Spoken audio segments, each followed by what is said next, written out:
The story of Romulus and Remus is one of the most well-known myths in all of Europe. It's the origin story of Rome, but it's also an allegory that has resonated throughout history and influenced countless other stories. In short, Romulus and Remus were twin brothers who, after killing each other, founded the city of Rome in 753 BCE. But the details are a bit more complicated than that. Let's jump in.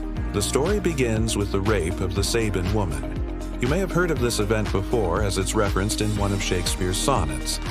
Anyway, the short version is that the god Mars, who's Ares to the Greeks, rapes a woman named Rhea Silvia, who was a Vestal virgin, which basically meant she was a priestess dedicated to the service of the gods, specifically the goddess Vesta.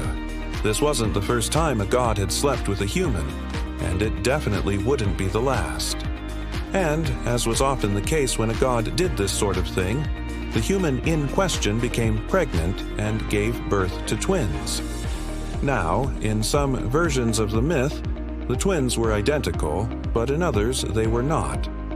In this telling, the elder twin was named Romulus, and the younger was Remus. After the boys were born, Rhea Silvia took them out into the wilderness to die. She couldn't take care of them, and it was better that they died quickly from exposure rather than slowly from starvation. This is a detail that future mothers wouldn't soon forget.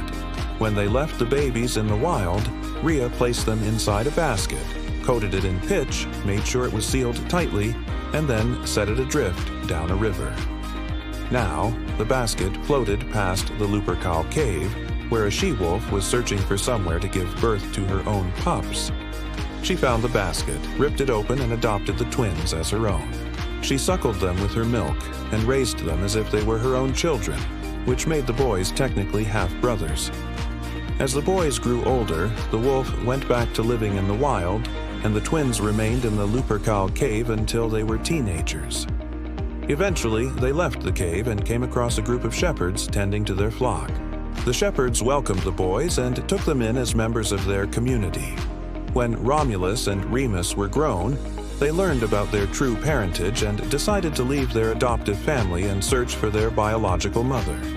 They found her in the city of Alba Longa, and Romulus killed her so that no one would ever know that he had been conceived through rape. Then, with his brother by his side, he returned to the Lupercal cave.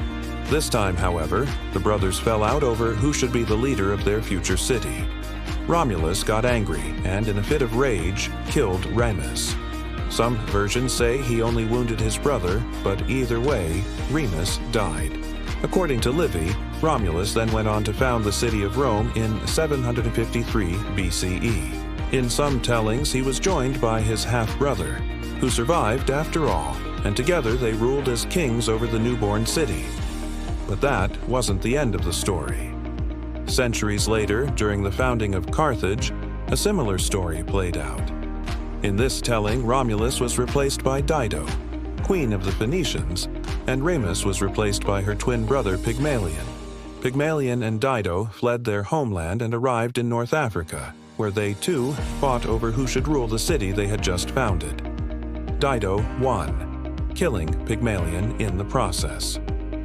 Stories like these are called etiological myths, which means they serve to explain the origins of something else, in this case, both the founding of Rome and the founding of Carthage. But this kind of story isn't just about providing explanations. It's also a way of teaching lessons. And the lesson of Romulus and Remus is clear. Unchecked ambition and lust for power will always destroy families. And hey, if you want even more mythology and folklore, stay tuned.